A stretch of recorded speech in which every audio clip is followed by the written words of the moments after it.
WEA-288 wireless weather station. Let's get this station up and running. To ensure proper function of this device, we recommend to set all the 3 sensors and channels before turning on the main unit. Press CH button at the back of the sensors to set the channel 1, 2, and 3 accordingly. The channel number should appear at the left-hand side of the humidity to indicate which channel is it using.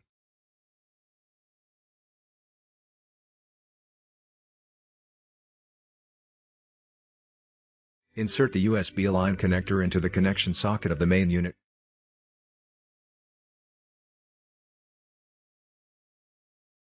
Or insert the batteries with the correct polarity into the battery compartment of main unit to turn it on.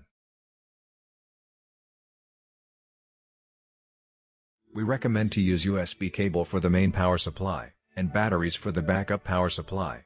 After turning on the main unit, it will automatically receive the signals from the sensors. Setting up the main unit. To enter the time setting mode, press Set. Adjust the time by pressing up or down button.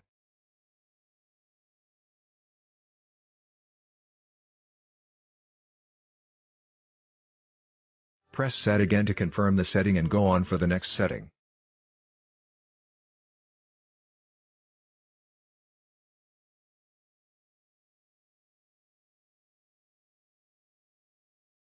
The alarm time. To check the alarm time, press Alarm button. Press again to turn on or off the alarm function. Press and hold Alarm button for 4 seconds. Press Alarm button again and go on to the next setting. Leave for 20 seconds to autosave or press other keys to exit.